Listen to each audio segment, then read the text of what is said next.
నమస్కారం. వార్తలకి స్వాగతం. నా పేరు రవి. ముందుగా వార్తల్లోని ముఖ్యాంశాలు. 2024 పార్లమెంటు ఎన్నికలే లక్ష్యమన్న కేటీఆర్, బీఆర్ఎస్కు మద్దతు పెరుగుతోందని వెల్లడి. మునుగోడు ఉప ఎన్నికల్లో ప్రారంభమైన నామినేషన్ల ప్రక్రియ, కూసుకుంట్ల ప్రభాకర్ రెడ్డిని అభ్యర్థిగా ప్రకటించిన టీఆర్ఎస్. అభివృద్ధిలో తెలంగాణ దేశానికే ఆదర్శమన్న హరీష్ రావు, విద్యుత్ మీటర్ల నిబంధన లేకపోతే 12,000 కోట్ల రూపాయలు వెనక్కి ఇవ్వాలని కేంద్రానికి డిమాండ్. శాంతి సామరస్యాల పరిరక్షణలో ర్యాపిడ్ యాక్షన్ ఫోర్స్ సేవలు అమోఘం. ఆర్ఏఎఫ్ వార్షికోత్సవ పరేడ్లో కేంద్ర హోంశాఖ సహాయ మంత్రి అజయ్ కుమార్ మిశ్రా కితాబు. ఈ ఏడాది నోబెల్ శాంతి బహుమతి ప్రకటన, మానవ హక్కుల పరిరక్షణ యోధులకు పురస్కారం. రాగల 3 రోజుల పాటు రాష్ట్రమంతటా వర్షాలు కురిసే అవకాశం. పలు జిల్లాలకు ఎల్లో అలర్ట్ జారీ చేసిన వాతావరణ శాఖ. వార్తల్లోని వివరాలు. నల్లగొండ జిల్లా మునుగోడు శాసనసభ స్థానం ఉప ఎన్నికకు నోటిఫికేషన్ విడుదలైంది. ఈ నెల 14 వరకు నామినేషన్లు దాఖలు చేయవచ్చునని ఎన్నికల సంఘం తెలిపింది. 15న నామినేషన్లు పరిశీలిస్తారు. నామినేషన్ ఉపసంహరణకు ఈ నెల 17 వరకు గడువు ఉంటుందని ఈసీ తెలిపింది. నవంబర్ 3న ఉప ఎన్నిక పోలింగ్, 6న కౌంటింగ్ నిర్వహించనున్నారు. చండూరు తహసీల్దార్ కార్యాలయంలో నామినేషన్ల ప్రక్రియ కొనసాగుతున్నది. శని, ఆదివారాల్లో మినహా ఈ నెల 14 వరకు ఉదయం 11 గంటల నుంచి మధ్యాహ్నం 3 గంటల వరకు నామపత్రాలు దాఖలు చేసుకోవచ్చునని అధికారులు తెలిపారు. నామినేషన్ దాఖలు చేసే వ్యక్తితో కలిసి 5గురికి మాత్రమే కార్యాలయంలోకి అనుమతి ఉంటుందని వెల్లడించారు. కాగా తొలి రోజు 2 స్వతంత్రులు నామినేషన్లు దాఖలు చేశారు. మునుగోడు ఉప ఎన్నికను పకడ్బందీగా నిర్వహించేందుకు ఎన్నికల ప్రవర్తనా నియమావళి నిబంధనలను కఠినంగా అమలు చేస్తున్నట్లు నల్లగొండ జిల్లా ఎన్నికల అధికారి కలెక్టర్ వినయ్ కృష్ణారెడ్డి తెలిపారు. ఉప ఎన్నికల నోటిఫికేషన్ జారీ అయిన సందర్భంగా ఆయన మీడియాతో మాట్లాడారు. నియోజకవర్గం చుట్టూ 9 చెక్ పోస్టులు ఏర్పాటు చేస్తున్నామన్నారు. డబ్బు, మద్యం సరఫరా కాకుండా చెక్ పోస్టుల వద్ద 24 గంటల పాటు తనిఖీలు చేస్తారన్నారు. ఈ నెల 4వ తేదీ వరకు వచ్చిన కొత్త ఓటర్ల దరఖాస్తులు పరిశీలించి అర్హులైన వారికి ఓటు హక్కును కల్పిస్తామన్నారు. ఉప ఎన్నిక నేపథ్యంలో కొత్త ఓట్ల నమోదు సంఖ్య ఎక్కువగా వచ్చిందన్నారు. అనర్హులను తొలగిస్తామని, ఎలక్షన్ కమిషన్ ఇచ్చిన యాప్తో ఫిర్యాదులు స్వీకరించి మోడల్ కోడ్ ఆఫ్ కాండక్ట్ అమలు చేస్తామని వినయ్ కృష్ణారెడ్డి స్పష్టం చేశారు.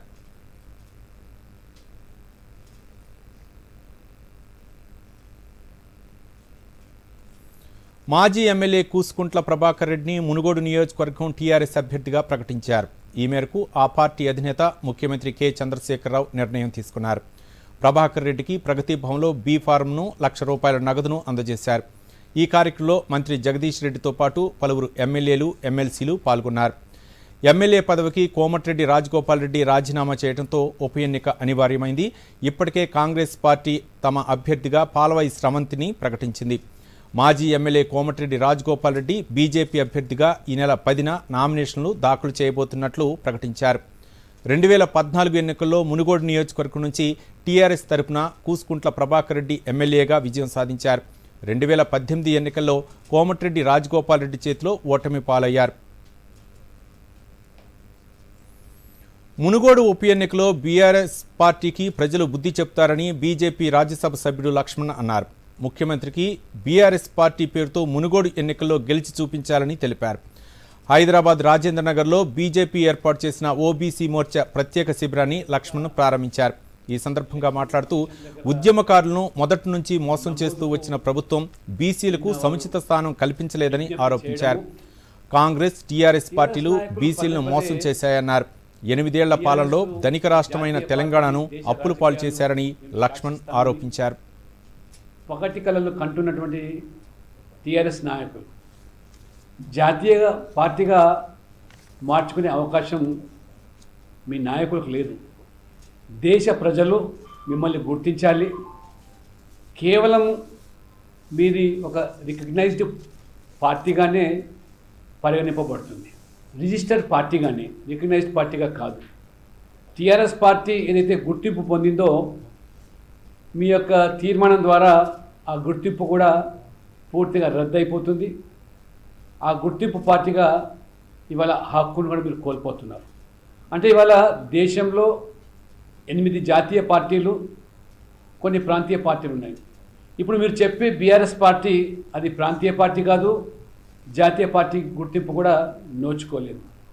మీరు వచ్చే ఎన్నికల్లో పోటీ చేసి 3 రాష్ట్రాల్లో సీట్లు సాధించి, కావలసిన సీట్లు సాధించి, దాదాపు 4 రాష్ట్రాల్లో కావలసినటువంటి ఓట్ల శాతం మరి పెంచుకున్నప్పుడే ఎన్నికల కమిషన్ మీకు జాతీయ పార్టీ హోదా ఇస్తుంది. అంతవరకు మీకు ప్రాంతీయ పార్టీ హోదా లేదు, జాతీయ పార్టీ హోదా అసలే లేదు. మీకు రానున్న రోజుల్లో దేశానికి భారత రాష్ట్ర సమితి బీఆర్ఎస్ అవసరం ఎంతైనా ఉందని టీఆర్ఎస్ కార్యనిర్వాహక అధ్యక్షుడు మంత్రి కె తారక రామారావు అన్నారు. ఆయన ఈరోజు హైదరాబాద్లో మీడియాతో ఇష్టాగోష్ఠిలో పాల్గొన్నారు. ఈ సందర్భంగా మంత్రి మాట్లాడుతూ రైతు బంధు, రైతు బీమా వంటి పథకాలను దేశవ్యాప్తంగా అమలు చేయాలనే డిమాండ్ పెరుగుతోందని అన్నారు. దేశవ్యాప్తంగా తెలంగాణ మోడల్ను అమలు చేస్తామన్నారు. మహారాష్ట్ర, కర్ణాటక రాష్ట్రాల్లో బీఆర్ఎస్కు మద్దతు పెరుగుతోందని అన్నారు. సరిహద్దు రాష్ట్రాల ప్రజలు వాళ్ల ప్రాంతాలను తెలంగాణలో కలపాలని డిమాండ్ చేస్తున్నట్లు మంత్రి కేటీఆర్ చెప్పారు. ప్రస్తుతం దేశవ్యాప్తంగా జరుగుతున్న ఈడీ, సిబిఐ దాడులను తమ పార్టీ ఖాతరు చేయదని స్పష్టం చేశారు. 2024 లోక్సభ ఎన్నికలే లక్ష్యంగా పనిచేస్తున్నట్లు మంత్రి కేటీఆర్ తెలిపారు. తెలంగాణలో జై జవాన్ జై కిసాన్ నానుడితో పాలన కొనసాగుతోందని రాష్ట్ర ఆర్థిక, వైద్య, ఆరోగ్య శాఖ మంత్రి హరీష్ రావు స్పష్టం చేశారు. ప్రభుత్వం తీసుకుంటున్న నిర్ణయాలతో రాష్ట్రం అన్ని రంగాల అభివృద్ధిలో దేశానికే ఆదర్శంగా నిలిచిందని అన్నారు. సిద్దిపేట జిల్లా దుబ్బాకలో జరిగిన కార్యక్రమంలో మంత్రి మాట్లాడారు. విద్యుత్ మీటర్ల నిబంధన లేకపోతే గత 2 ఏళ్లలో తెలంగాణ రాష్ట్రానికి రావాల్సిన 12,000 కోట్ల రూపాయలు విడుదల చేయాలని కేంద్ర ప్రభుత్వాన్ని డిమాండ్ చేశారు. తెలంగాణలో సాగునీరు, తాగునీటి సమస్య పరిష్కరించబడిందన్నారు. గ్రామీణ కుల వృత్తుల్లోని వారికి ఉపాధి అవకాశాలను మెరుగుపరచడంతో గ్రామీణ ఆర్థిక వ్యవస్థ బలపడుతోందన్నారు. 65 లక్షల మంది రైతులకు పెట్టుబడి సాయం అందించామని, మృతి చెందిన రైతు కుటుంబాలకు రైతు బీమా సాయం అందుతుందని మంత్రి తెలిపారు. మరో 15 రోజుల్లో ఎన్నికల కమిషన్ ఆమోదం తెలపగానే టీఆర్ఎస్ బీఆర్ఎస్గా మారనుందని మంత్రి హరీష్ రావు చెప్పారు.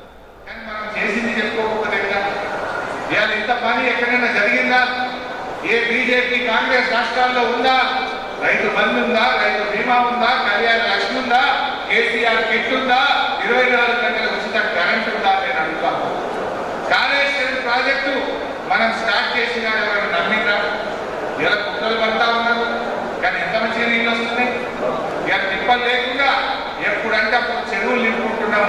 కూడలి వాగుల నీళ్ళు వదిలితే బ్రహ్మాండంగా ఊటలు పెరిగి ఎండాకాలంలో చెడ్డామే మద్దలు వస్తూ ఉన్నాయి.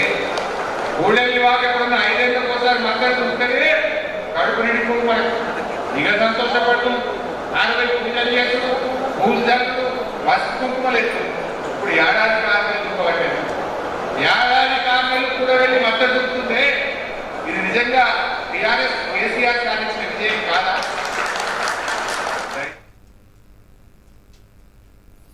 రాష్ట్రంలోని ఒక్కొక్క రంగాన్ని ప్రణాళికాబద్ధంగా అభివృద్ధి చేస్తున్నామని రాష్ట్ర వ్యవసాయ శాఖ మంత్రి సింగిరెడ్డి నిరంజన్ రెడ్డి తెలియజేశారు. ప్రభుత్వం అమలు జరుపుతున్న కార్యక్రమాలతో తెలంగాణ పల్లెల స్వరూపం పూర్తిగా మారిపోయిందన్నారు. వనపర్తిలో జరిగిన పలు కార్యక్రమాల్లో మంత్రి పాల్గొన్నారు. ఈ సందర్భంగా మాట్లాడుతూ ప్రభుత్వం అమలు జరుపుతున్న పథకాలతో వృత్తిదారులు ఆర్థికంగా నిలదొక్కుంటున్నారని వివరించారు. గొర్రెల పంపిణీతో గొల్ల కురుములు ఆర్థికంగా బలపడ్డారని, దళిత బంధు పథకంతో ఎస్సీల్లోని నిరుద్యోగ యువత ఆర్థికంగా నిలదొక్కుంటోందని మంత్రి అన్నారు. కళ్యాణ లక్ష్మి, కేసీఆర్ కిట్, ఆసరా పథకాలతో మధ్యతరగతి, బలహీన వర్గాలకు భరోసా లభించిందన్నారు. రైతు బంధు, రైతు బీమా, సాగునీరు, వ్యవసాయానికి 24 గంటల ఉచిత కరెంటు పథకాలు వ్యవసాయానికి ఊతమిచ్చాయని మంత్రి నిరంజన్ రెడ్డి తెలిపారు.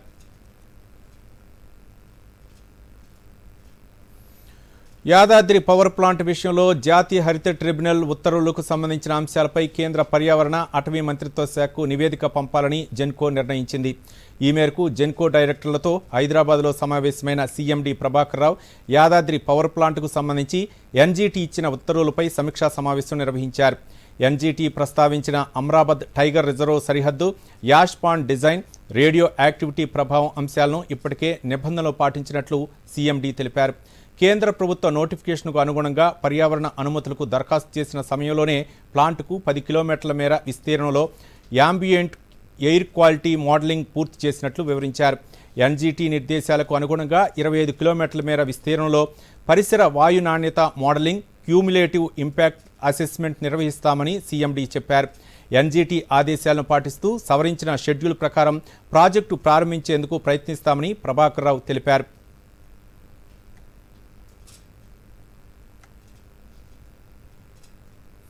ఇప్పుడు వార్తల్లో చిన్న విరామం.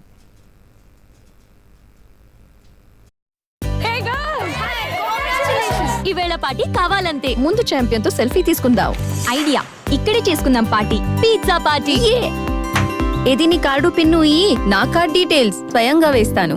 ఆర్బీఐ అంటుంది మీ పిన్, ఓటీపీ, సివివి లేదా ఇంటర్నెట్ బ్యాంకింగ్ పాస్వర్డ్ ఎవరితోనూ షేర్ చేసుకోకండి. ఆన్లైన్ బ్యాంకింగ్ మీ సొంత కంప్యూటర్, మొబైల్ ఇంకా సిక్యూర్ నెట్వర్క్ నుంచే చేయండి. By girls. ఎక్కడికి వెళ్తున్నావు? వినలేదా? No sharing. ఆర్బీఐ అంటుంది విషయాలు తెలుసుకోండి, జాగరూకంగా ఉండండి.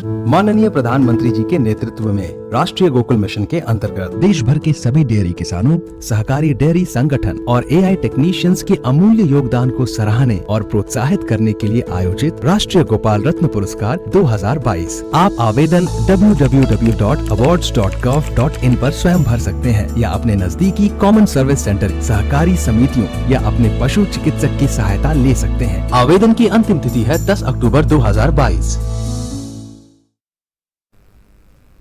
వార్తలకు పునఃస్వాగతం. హైదరాబాద్ శివారులోని హాకింపేటలో 30వ ర్యాపిడ్ యాక్షన్ ఫోర్స్ ఆర్ఏఎఫ్ వార్షికోత్సవం కన్నుల పండుగగా జరిగింది. ఈ కార్యక్రమానికి ముఖ్య అతిథిగా విచ్చేసిన కేంద్ర హోంశాఖ సహాయ మంత్రి అజయ్ కుమార్ మిశ్రా మాట్లాడుతూ దేశ అంతర్గత భద్రత పరిరక్షణకు ఆర్ఏఎఫ్ నిరుపమాన సేవలు అందిస్తోందని ప్రశంసించారు. ఆ వివరాలు చూద్దాం. దేశంలో అంతర్గత భద్రతను కాపాడే లక్ష్యంతో 1992లో ర్యాపిడ్ యాక్షన్ ఫోర్స్ ఆర్ఏఎఫ్ ఏర్పాటైంది. అంతర్గత భద్రతతో పాటు విపత్తులు, ఘర్షణల సమయంలో ఆస్తులు, ప్రజల ప్రాణాలను కాపాడేందుకు ఆర్ఏఎఫ్ సిబ్బంది అహర్నిశలు శ్రమిస్తున్నారు. ఈ ప్రతిష్టాత్మక కేంద్ర బలగం 30వ వార్షికోత్సవం హాకింపేటలోని central reserve police force CRPF group centre ప్రాంగణంలో జరిగింది. కేంద్ర హోంశాఖ సహాయ మంత్రి అజయ్ కుమార్ మిశ్రా ముఖ్య అతిథిగా హాజరై ఆర్ఏఎఫ్ సిబ్బందిని ఉద్దేశించి స్ఫూర్తిదాయక ప్రసంగం చేశారు. ఈ కార్యక్రమానికి పలువురు సీనియర్, రిటైర్డ్ అధికారులు, జవాన్లు, వారి కుటుంబ సభ్యులు హాజరయ్యారు. పరేడ్ను సమీక్షించిన అనంతరం కేంద్ర మంత్రి ప్రసంగిస్తూ దేశ అంతర్గత భద్రత, విపత్తుల సమయంలో సహాయక చర్యల ద్వారా ప్రజల ప్రాణాలను కాపాడటంలో ఆర్ఏఎఫ్ కీలక పాత్ర పోషిస్తోందని అభినందించారు. ప్రధానమంత్రి నరేంద్ర మోదీ నాయకత్వంలో పోలీసు దళాలను ఆధునీకరించి దేశ రక్షణలో వారిని ముందంజలో ఉంచేందుకు కేంద్ర ప్రభుత్వం పలు చర్యలు చేపట్టిందని చెప్పారు. ప్రాణాలకు తెగించి పోరాడుతూ విధుల నిర్వహణలో పలువురు ఆర్ఏఎఫ్ సిబ్బంది అమరులయ్యారని అన్నారు. ఆర్ఏఎఫ్ అధికారులు, సిబ్బంది అత్యున్నత ధైర్యసాహసాలు ప్రదర్శిస్తూ సహజ విపత్తులు, హింసాత్మక ఘటనలో ప్రజల ప్రాణాలను రక్షిస్తున్నారని కేంద్ర మంత్రి ప్రశంసించారు. आज पूरी दुनिया में जिस तरह से हम देखते हैं भारत की एक पहचान बनी है। भारत ने पिछले समयों में पूरी दुनिया में एक ऐसा स्थान बनाया है जिसमें दुनिया के सभी देश भारत को की तरफ देख रहे हैं और भारत को इस दृष्टि से देख रहे हैं कि एक ऐसा देश है जो दुनिया में किसी को नुकसान नहीं पहुंचा सकता, लेकिन दुनिया के देश और दुनिया के लोग सुखी हों उसके लिए इनका सहयोग हमेशा रहता है। और आगे बढ़कर के भारत और भारत के लोग, भारत की सरकार, हमारे प्रधानमंत्री जी, गृह मंत्री जी लगातार अपना योगदान देते हैं। अच्छे प्रदर्शन के द्वारा इस देश की विभिन्न समस्याओं और ऐसे आतंकवादी आक्रमणों, ऐसी स्थितियों में हमारे माओ जो क्षेत्र है, ऐसे वामपंथी उग्रवाद से प्रभावित क्षेत्र, वहाँ पर उनके प्रदर्शन के द्वारा उन लोगों को अभी यहाँ पर मेडल भी दिए गए, पदक दिए गए और कुछ अच्छे काम के लिए हमारी बटालियंस को भी ट्रॉफी दी गई। उनको भी मैं बहुत बधाई देता हूँ और उनका बहुत अभिनंदन करते हुए आगे इसी तरह से वो काम करते रहें, इसके लिए मैं उनको शुभकामनाएं देता हूँ। CRPF director general Sujoy Lal Thaosen మాట్లాడుతూ సిఆర్పిఎఫ్, ఆర్ఏఎఫ్ ధైర్య సాహసాలు చరిత్రలో ఎప్పటికీ నిలిచిపోతాయని అభినందించారు. అంతర్గత భద్రత పరిరక్షణలో పెరుగుతున్న బాధ్యతలను ఎంతో సమర్థవంతంగా నిర్వర్తిస్తున్నారని అన్నారు. केंद्रीय रिजर्व पुलिस बल जिसकी विशिष्ट इकाई आरएफ है के पास राष्ट्र सेवा के अभूतपूर्व प्रतिमान उपलब्ध है और भविष्य में इस निधि के निरंतर भरने का आश्वासन देते हैं. అంతకుముందు కేంద్ర హోంశాఖ సహాయ మంత్రి అజయ్ మిశ్రా పరేడ్ను సమీక్షించారు.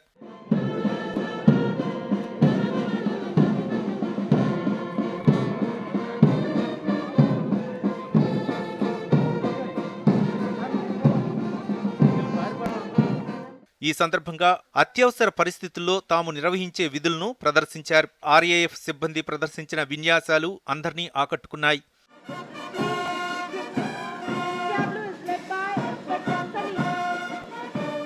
విధి నిర్వహణలో ప్రతిభను కనబరిచిన 28 మంది సిబ్బందికి గ్యాలంటరీ పతకాలు బహూకరించారు.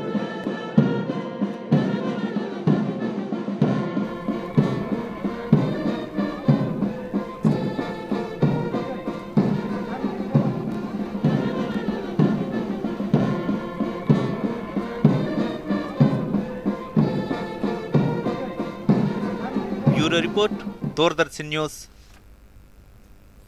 స్వచ్ఛతపై అవగాహన పెంపొందించడానికి స్వచ్ఛ పోస్టాఫీస్ కార్యక్రమానికి శ్రీకారం చుట్టినట్లు Telangana circle post master general doctor P Vidyasagar Reddy పేర్కొన్నారు. స్వచ్ఛ భారత్ అభియాన్ కార్యక్రమంలో భాగంగా ఈ నెల 2 నుంచి 31 వరకు ప్రత్యేక అవగాహన కార్యక్రమాలు నిర్వహిస్తున్నారు. ఇందులో భాగంగా ఆదిలాబాద్ జిల్లా కేంద్రంలోని హెడ్ పోస్ట్ ఆఫీస్ చేపట్టిన స్వచ్ఛ భారత్ అభియాన్ అవగాహన కార్యక్రమానికి ఆయన ముఖ్య అతిథిగా హాజరయ్యారు. ఉద్యోగులతో పాటు వినియోగదారులకు మేలు చేకూర్చేలా పోస్టాఫీస్ శుభ్రంగా ఉంచుకోవాలని సూచించారు. సో దీంట్లో మనము ఎన్నో కార్యక్రమాలు చేస్తున్నాము. హర్ఘర్ తిరంగా చేసాము. అదేవిధంగా ఇప్పుడు స్వచ్ఛతా క్యాంపెయిన్ మనం చేస్తున్నాం. స్వచ్ఛతా క్యాంపెయిన్ చేయడంలో మనకు 2 కారణాలు ఉన్నాయి. మొదటి కారణం ఏమిటి అంటే మన పోస్ట్ ఆఫీస్ను మనం క్లీన్గా పెట్టుకోవాలి. పోస్ట్ ఆఫీస్ రెండు ఇదే అనమాట. ఒక గవర్నమెంట్కు, సెంట్రల్ గవర్నమెంట్కు ఒక సింబల్గా, అంటే సెంట్రల్ గవర్నమెంట్ యొక్క ప్రతీకగా మనది ఇక్కడ ఉంది. అంటే ఇది ఎలా ఉండాలి అనేది సమాజంలో వాళ్ళు చూసి నేర్చుకునేదానికి మనము అనుగుణంగా మనం మెలగాలన్నమాట. సో ఇక్కడ మనం చేయాలి అంటే మన పోస్ట్ ఆఫీస్ను స్వచ్ఛంగా ఎట్లా పెట్టుకోవాలి మనం చేసి చూపించాలి. రెండోది దీని లాభం ఎవరికి ఉంటుంది? ఫస్ట్ ఎంప్లాయీస్కు ఉంటుంది. అదేవిధంగా మన దగ్గరకు వచ్చే లావాదేవీలు చేసుకోవడానికి వచ్చినటువంటి కస్టమర్స్కి ఉంటుంది. సో ఈ 2 ప్రయోజనాల దృష్ట్యా మన దగ్గర ఇప్పుడు ఈ స్వచ్ఛతా క్యాంపెయిన్ అనేది పెట్టడం జరిగింది. దీంట్లో అందరికీ తెలిసిన విషయం ఏమిటి అంటే ప్రతి ఇంట్లో కూడా మనం టాయిలెట్ అనేదాన్ని నీట్గా, వాష్రూమ్ అనేదాన్ని నీట్గా పెట్టుకోవడం అనేది అవసరం అన్నమాట. అన్ఫార్చునేట్లీ మన దగ్గర అంత ఇంపార్టెన్స్ దీనికి లేదు. కాబట్టి దీన్ని మనం నీట్గా పెట్టుకోవాలి, నీట్గా చేసుకోవాలి, లైట్ పెట్టుకోవాలి, క్లీన్గా పెట్టుకోవాలి అనే ఉద్దేశంతో మన స్వచ్ఛతా క్యాంపెయిన్లో టాయిలెట్స్ మీద ఎక్కువ ఎంఫసిస్ ఇచ్చారు. రెండోది ఏంటి అంటే మన దగ్గర ఉన్నటువంటి అనవసరమైన రికార్డ్స్ అన్ని కూడా మనం తీసేసేది. ఇంట్లో కూడా ఇదే చేయాలన్నమాట. ఇక్కడ ఆఫీస్లో ఏం చేస్తామో ఇంట్లో కూడా అదే వర్తిస్తుంది. ఇంటికి ఒకటి, ఆఫీస్కి ఒకటి అనేది లేదు. అందరికీ ఒకటే. స్వచ్ఛత అంటే అందరికీ ఒకటే కదా. ఇంట్లో కూడా మన టాయిలెట్స్ నీట్గా ఉండాలి కదా. అంటే మీరు ఇంట్లో టాయిలెట్లు నీట్గా పెట్టుకొని ఆఫీస్లో నీట్గా పెట్టుకోకుండా ఉంటే వీలు లేదు, అర్థం లేదు. ఎక్కడైనా అక్కడైనా ఒకటే విధంగా ఉంటుందని చెప్పి మనము ఇది చేస్తున్నాము. సో ఈ 2 మిగిలినవన్నీ కూడా మనము తప్పకుండా చేస్తున్నాము. ఈ 2 ఏరియాస్ మీద మనం ఈ సంవత్సరం దృష్టి పెట్టి చేయాల్సి ఉంటుంది. తెలంగాణ ముఖ్యమంత్రి చంద్రశేఖరరావుపై సీబీఐకి ఫిర్యాదు చేశామని వైఎస్ఆర్టీపీ అధ్యక్షురాలు షర్మిల తెలిపారు. ఢిల్లీ పర్యటనలో ఉన్న షర్మిల మీడియాతో మాట్లాడారు. కాళేశ్వరం ప్రాజెక్టు నిర్మాణంలో పెద్ద ఎత్తున అవినీతి జరిగిందన్నారు. ప్రాజెక్టు నిర్మాణ వ్యయం 38,000 కోట్ల నుండి 1,20,000 కోట్ల రూపాయలకు పెంచి అవినీతికి పాల్పడ్డారని ఆరోపించారు. ఈ వ్యవహారంపై డీఐజీ స్థాయి అధికారితో విచారణ జరిపించాలని సీబీఐని కోరినట్లు షర్మిల చెప్పారు. భారీ ఎత్తున అవినీతికి పాల్పడిన కేసీఆర్కు ముఖ్యమంత్రిగా కొనసాగే అర్హత లేదని, తక్షణమే ఆయన రాజీనామా చేయాలని షర్మిల డిమాండ్ చేశారు.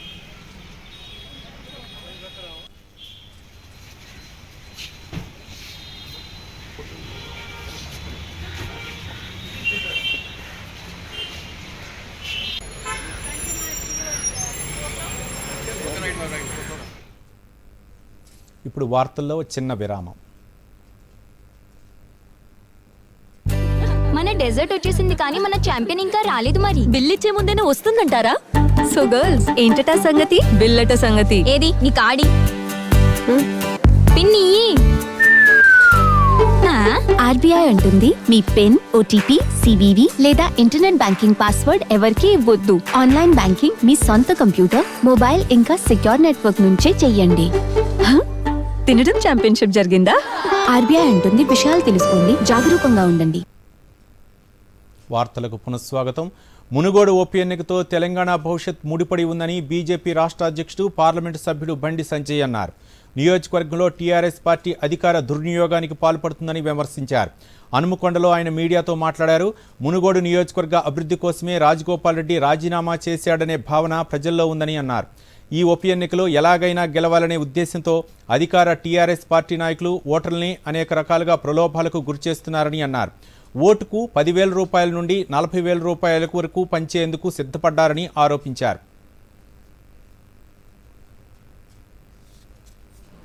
హుజరాబాద్లో 20,000 పంచారు. ఇంకా ఇప్పుడు బాగా ఇంకా వ్యతిరేకత ఉంది కాబట్టి దాన్ని 20,000 40 చేశారు. 40,000 రూపాయలు ఓటుకు 40,000 రూపాయలు ఇవ్వడానికి ఆల్రెడీ డంప్ చేసారు పైసలు. అధికార యంత్రాంగాన్ని పూర్తి స్థాయిలో వాడుకుంటున్నారు. ఎన్నికల నోటిఫికేషన్ షెడ్యూల్ రాకముందే వాళ్ళకు అనుకూలమైన అధికారులను బదిలీ చేసుకున్నారు. ఇంత పెద్ద ఎత్తున మంత్రులను ఎమ్మెల్యేలను పెట్టారంటే ఎంత ముఖ్యమంత్రి ఎంత డిప్రెషన్లో మనకు అర్థమవుతున్నది. భారతీయ జనతా పార్టీ కార్యకర్తలు ప్రజలను కలవడము, ఓట్లను అభ్యర్థించడము, టీఆర్ఎస్ పార్టీ వైఫల్యాలను, ముఖ్యమంత్రి ఇచ్చిన హామీలు ఏ విధంగా విస్మరించడు, మునుగోడు నియోజకవర్గాన్ని ఏ విధంగా కనీసం అభివృద్ధికి నోచుకోకుండా నిర్లక్ష్యం చేసిండు. ఇప్పుడు రాజగోపాల్ రెడ్డి గారు ఏ ఆలోచనతో రాజీనామా చేసిండో ప్రజలకు అర్థమైంది. ఆడ మునుగోడు ప్రజలకు మా కోసం రాజీనామా చేసిండు. చేయాల్సిన అవసరం లేదు, ఇంకా సంవత్సరం పాటున్నది. కానీ మా కోసం రాజీనామా చేసిండు రాజగోపాల్ రెడ్డి గారు అని చెప్పి ప్రజల లోపల ఆలోచన ఉన్నది. దాంతోపాటు మునుగోడు నియోజకవర్గానికి సంబంధించిన ఎన్నికలు కావాలి, మాకు సంబంధించిన ఎన్నికలు కావాలి. తెలంగాణ రాష్ట్ర భవిష్యత్తుకు సంబంధించిన ఎన్నికలు, తెలంగాణ భవిష్యత్తు ముడిపడిన ఎన్నికలు ఇవి. కాబట్టి ఎట్టి బస్సులో పొరపాటు చేయము. ఎట్టి బస్సులో భారతీయ జనతా పార్టీని ఈడ గెలిపిస్తాము. టీఆర్ఎస్ కాంగ్రెస్ ఒక్కటే. కాంగ్రెస్ పార్టీకి పూర్తిగా అన్ని రకాలుగా సహకరించేది టీఆర్ఎస్ పార్టీ. ప్రభుత్వ వ్యతిరేక ఓటు చీల్చాలే, దాని ద్వారా లబ్ధి పొందాలని చెప్పి టీఆర్ఎస్ పార్టీ ప్లాన్ చేస్తున్నది. కాంగ్రెస్ పార్టీని టీఆర్ఎస్ పార్టీని ఎప్పుడు వేరుగా ప్రజలు చూడలేదు, తెలంగాణ ప్రజలు చూడరు కూడా. 2014 కంటే ముందు ఈశాన్య రాష్ట్రాలంటే కేవలం పర్యాటక ప్రాంతాలుగానే గుర్తించేవారని కేంద్ర హోంమంత్రి అమిత్ షా అన్నారు. నరేంద్ర మోదీ ప్రధాని అయ్యాక ఈశాన్య రాష్ట్రాల్లో నిజమైన అభివృద్ధి ప్రారంభమైందని ఆయన తెలిపారు. 3 రోజుల పర్యటనలో భాగంగా అస్సోం వెళ్లిన కేంద్ర హోంమంత్రికి ఘన స్వాగతం లభించింది. దారి పొడవునా ఆయనకు ప్రజలు అభివాదం చేశారు. ఆ తర్వాత అస్సోం రాజ్భవన్లో సర్దార్ వల్లభాయ్ పటేల్ విగ్రహాన్ని ఆవిష్కరించారు. అనంతరం గ్యాంగ్టక్లోని తూర్పు ఈశాన్య ప్రాంతాల కోఆపరేటివ్ డైరీ కాంక్లేవ్లో అమిత్ షా ప్రసంగించారు. నరేంద్ర మోదీ ప్రభుత్వం దాదాపు 65,000కు పైగా ప్రైమరీ అగ్రికల్చర్ క్రెడిట్ సొసైటీలను ఏర్పాటు చేయాలని నిర్ణయించిందన్నారు. 5 ఏళ్లలోపు ప్రతి పంచాయతీకి ఒక PSCS డైరీ ఉండాలని నిర్ణయించుకున్నామని అమిత్ షా చెప్పారు.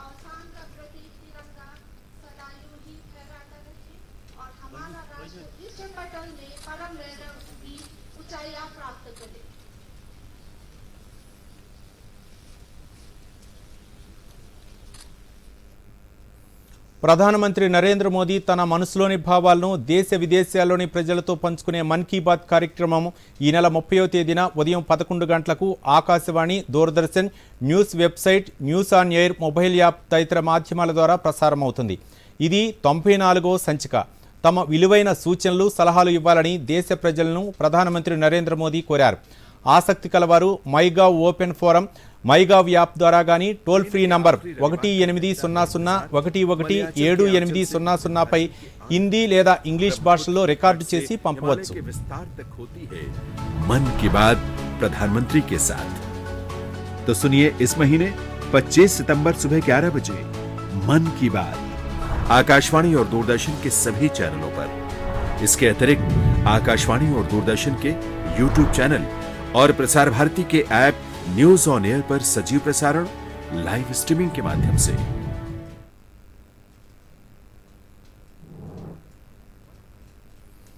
చిరుతపులుల పర్యవేక్షణకు కేంద్ర ప్రభుత్వం 9 మంది సభ్యులతో ఒక టాస్క్ ఫోర్స్ను ఏర్పాటు చేసింది. ఈ మేరకు పర్యావరణ, అటవీ, వాతావరణ మార్పుల శాఖ ఒక ప్రకటన చేసింది. మధ్యప్రదేశ్లోని కునో నేషనల్ పార్క్, ఇతర అటవీ ప్రాంతాల్లో చిరుతపులులను ఈ టాస్క్ ఫోర్స్ పర్యవేక్షించనుంది. ఈ టాస్క్ ఫోర్స్ కమిటీలోని సభ్యులు చిరుతల వృద్ధిని, వాటి ఆరోగ్య పరిస్థితులను ఎప్పటికప్పుడు పర్యవేక్షిస్తూ అటవీ సిబ్బందికి, వెటర్నరీ వైద్యులకు తగు సూచనలు ఇవ్వనున్నారు. ఎన్క్లోజర్లో లోపాలు, భద్రతా లోపాలపై కూడా టాస్క్ ఫోర్స్ దృష్టి సారించనుంది.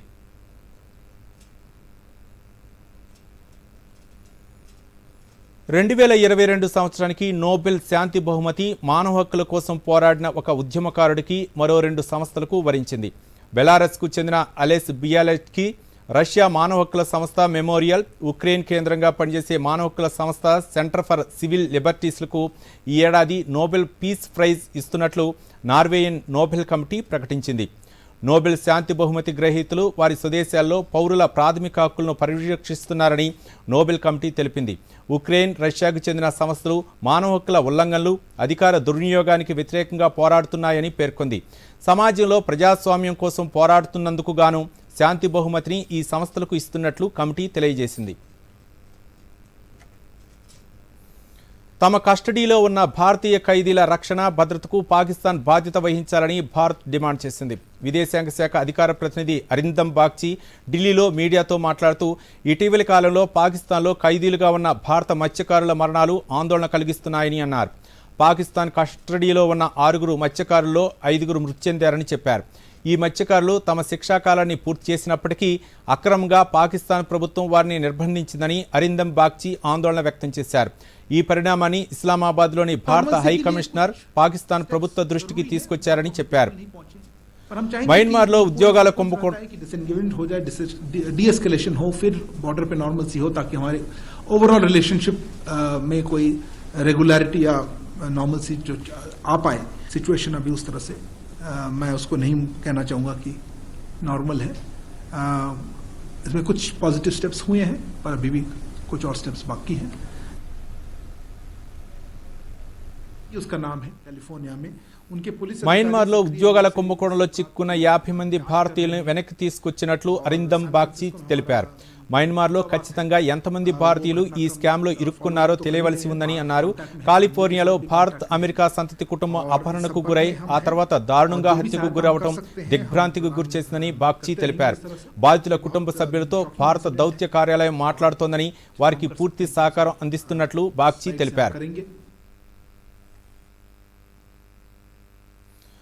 సెంట్రల్ బ్యాంక్ డిజిటల్ కరెన్సీకి సంబంధించి కాన్సెప్ట్ నోట్ను భారతీయ రిజర్వ్ బ్యాంక్ విడుదల చేసింది. నిర్దిష్ట సందర్భాల్లో వినియోగించడం కోసం డిజిటల్ రూపీని ప్రయోగాత్మకంగా ప్రారంభించబోతున్నట్లు తెలిపింది.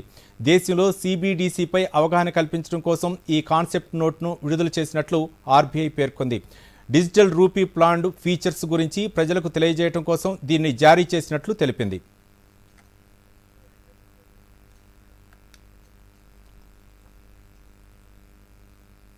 ఉపరితల ఆవర్తనం ప్రభావంతో రాష్ట్రంలో రాగల 3 రోజులు ఉరుములు మెరుపులతో కూడిన వర్షాలు కురుస్తాయని హైదరాబాద్ వాతావరణ కేంద్రం తెలిపింది. ఈ మేరకు పలు జిల్లాలకు ఎల్లో అలర్ట్ జారీ చేసింది.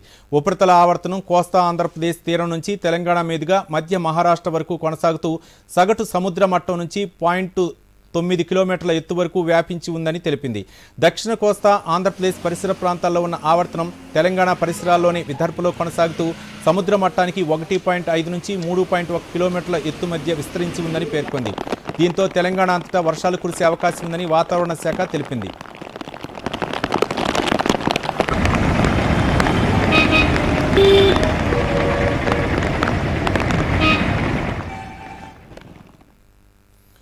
మరోసారి ముఖ్యాంశాలతో ఈ వార్తల్ని ముగిద్దాం.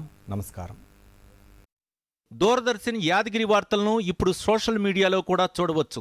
యూట్యూబ్ అయితే DD న్యూస్ తెలంగాణ, ట్విట్టర్ అయితే DD news Telangana @DD Yadagiri news, మరి ఫేస్బుక్ అయితే DD న్యూస్ తెలంగాణలో చూసి సబ్స్క్రైబ్ చేసి లైక్ చేయండి, షేర్ చేయండి. 2024 పార్లమెంట్ ఎన్నికలే లక్ష్యమన్న కేటీఆర్ బీఆర్ఎస్కు మద్దతు పెరుగుతోందని వెల్లడి. మునుగోడు ఉప ఎన్నికల్లో ప్రారంభమైన నామినేషన్ల ప్రక్రియ, కూసుకుంట్ల ప్రభాకర్ రెడ్డిని అభ్యర్థిగా ప్రకటించిన టీఆర్ఎస్.